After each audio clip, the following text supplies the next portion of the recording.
And let's go to Phoenix in Kentucky. Hello, how are you? I'm doing pretty good. Okay, I'm a first-time caller, and I was introduced to your show by a friend of mine through Facebook. And I am a Christian, and however, I do have a problem with the tax statuses of the churches, them being tax exempt. And just to give you a little bit of information that I found pretty handily, in 2013, churches should have paid in a total of $83.5 billion. Holy moly, that's a lot of money. And what that would have done is that would have taken care of every person in the United States on food stamps at $76.2 billion.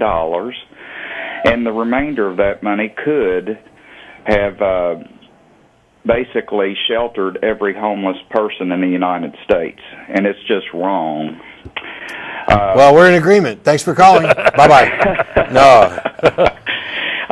And, you know, they talk about the United States being a Christian nation. Some people do. That's not true. Amen. Amen, brother. Let him talk. It's his show now. It's, you know, it's one thing to dress up and go to an edifice on Sundays and, you know, act a certain way, and then when you walk out the door, it's left there. I know more atheists that actually are more Christian than most of the Christians that I know. Isn't that ironic? It's kind of funny because there's an equivocation. Yeah, it depends very much on the definition of Christian. But on occasion, I'll get an email from someone talking, you know, trying to convince me of something. And on more than one occasion, when they've turned particularly nasty, I will point them to 1 Peter 3:15 and point out that I'm a better Christian now than they are currently, even though I'm an atheist. But it's kind of playing with words because, you know, there's a different context for Christian, what it means for almost any denomination and perhaps any person sitting in any individual pew. So. Well, and, you know, we have people, preachers, that are asking for jet airplanes. Creflo Dollar. You know, I don't think that, you know, Jesus would have needed, you know, a Learjet, you know, to go around and preach a message. Although if he had one, I'd find the story a little more believable because, you know, there'd be a jet, and we'd have some hard evidence that there was a jet in ancient times. So that would be really cool. Yeah. Yeah, and, you know, I mean, I'm a respecter of persons. You know, my friend Rob is a highly intelligent young man. Enjoyed talking with him a lot. But he respects me, and I respect him. And, you know, there's a lot of truth that comes from him. And, you know, we live in a society that's crumbling, and, you know, religion is brought up in all the political campaigns. I thought there was supposed to be separation of church and state. Yeah, but also I take issue with your previous comment, and I'd recommend you look into Steven Pinker's book, The Better Angels of Our Nature, because society isn't crumbling. We're living in the best times ever by almost any measurable standard. It's just that the information that you sometimes get and the way it's portrayed makes it perhaps look worse than it is. Well, I agree with that. Well, a lot of religions it's like the old adage, they want to break your leg to sell you a crutch. You know, they want to tell you that things are terrible and we're all fallen and you know the world's going to hell in a handbasket, and if only we came to God, you know, we would solve these problems, this sort of thing. So. It turns out. Does that sound familiar?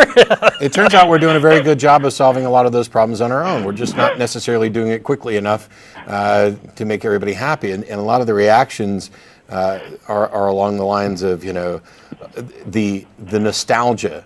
You know, back in my day, the world worked like this. So I look at the world and I see it working in a different way, and that's bad. And it's more about change being perceived as bad than anything that's actually bad. It's a reactionary sort of idea of wanting to go to the past that never really was. Yeah, my family would, some members of my family would look at, the fact that we have marriage equality in 37 states or something like now as a sign of the end times and the world's worse. And I look at it as the world's much, much better, and we're almost done with this garbage bigotry that we've foisted on people for ages. Well, just to, and I agree with what you just said. I'm not a very semantical person, but for a prime example, the Westboro Church. Yep. How that they can preach their hate, and how that they can, when Matthew Shepard, the gay young man that was brutally beaten and left to die, which he did die, and how they disgraced his family, his lifestyle at his funeral. That right there was a eye-opening experience for me, because that is anything but what the Bible has us to do. Well, now we might have reached a couple areas of disagreement, because I'm not too. You might want to stop using the word lifestyle. But I'm a gay man. Okay. Then you definitely should stop using this. But the other thing here is that Westboro's position is based on a literal reading of the Bible, and the Christians who are okay with with homosexuals, their position is not based on anything in the Bible other than a kind of vague, let's love everybody. And so it's the cherry-picking liberal theologies within Christianity that are generally, kind to others, and they're okay with, marriage equality and gay rights and things like that. But Westboro is not wrong. Their position is biblically sound. And this is what annoys me, is that we have people who recognize how immoral and horrific and inhuman this is, and instead of saying, hey, this couldn't possibly have come from the mind of God, I need to chuck this, they just ignore those particular verses, pick out some other verse so that they can continue to cling to the religion that they've grown fond of. When my concern is, number one, is it true? And number two, is it good? And I don't find that it's true, and I definitely don't find that it's good. And the only good things of it are things that human beings have done to manipulate it. They ignore specific teachings in order to make a new religion, give it the same label, so that they can feel more comfortable. They get the benefit of saying, I'm a Christian, even though I don't believe any of the crap that's actually in the Bible. And that just drives me nuts. Just throw it all out. Mm-hmm. Well, I must agree 100% with the part that you said, they pick and choose verses. I have been a nurse for 15 years, and I've seen a lot of great doctors and nurses and oncologists and all of that doing their job well. And my perception is that, the Lord let those people study and guides them to where that they can help other people. And I do respect the... Did the Lord give them victims to work on too? Well, you see, that's what I was getting ready to say, is that I respect the fact that a lot of people would be like, God had nothing to do with it. That man or woman studied for 15 years, in order to be able to do that. And I can't answer a lot of questions because I'm not a judge. And, if I'm totally wrong... I don't know what you mean. Yeah, I'm totally wrong. If I am totally wrong and there is no God and no Jesus and none of that, then I've really not wasted my life or my belief system. But if I'm right, then maybe I've gained something. This is called Pascal's wager. What if the Jews are right, or the Muslims, or the Scientologists? Haven't you risked and lost everything then? Well, again, I've just recently opened up myself, and I have the Holy Quran that I just purchased, and I'm trying to read and expand my education of some religions, but I kind of believe in the golden rule that has nothing to do with religion. Just do unto others as you'd have them do unto you, and I value that greatly. That's a good rule to live by. And it's the thing is that I cannot sit and say, oh, well, I really want you to try this or to go here and go there. And the reason is because I have seen firsthand the hypocrisy in my church that I don't go to anymore. And, the people will say, well, you're going to go to hell because you're gay. You're going to go to hell because you don't go to church. Well, if that's what religion has become, then it's something that I don't need in my life. So let me ask you this. Let's say I told you that I had $25 million in a bank account, and that if you believed in me, you would get that money in 2 years' time. Are you willing to believe me just because there's a potentially big reward? No. I don't have a follow-up for that. I think it'll promote some thought as well. Well,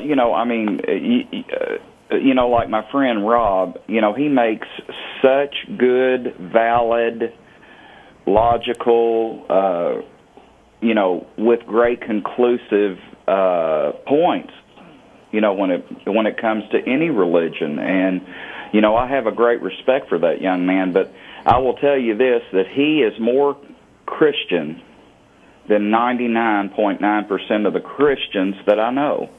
Well, he might find that a bit insulting, and I think you might be equivocating on Christian. But let me say this before we move on to another caller finish. I don't know where you are in Kentucky, but at the end of May is the Kentucky Free Thought Convention or Free Thought Festival. I forget which the name is. You might want to look it up online. If it's close to your area, you may want to swing by. I'll be there and be happy to talk to you further. Okay, well, I thank you all very much for your time, and I hope you have a great evening. And you've got a new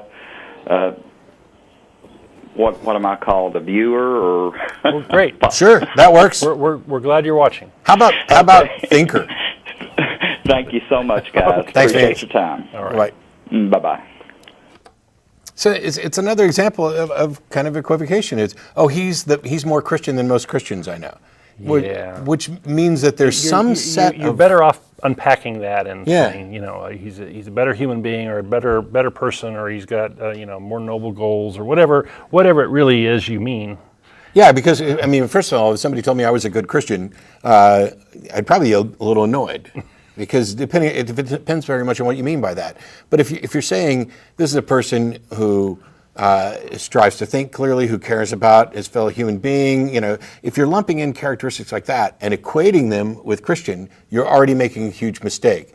Because as I've pointed out countless times, those sorts of characteristics are also found in humanism, as well as other religious views.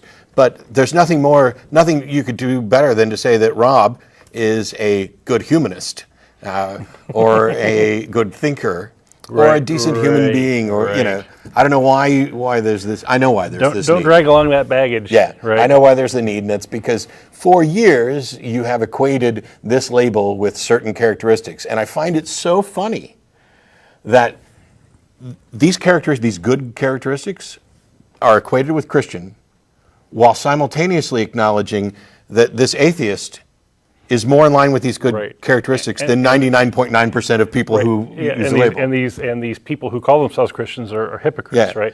Wouldn't that mean that the label doesn't actually... Christianity, maybe I should do a success series, and it's like Christianity, one of its successes is it does good marketing.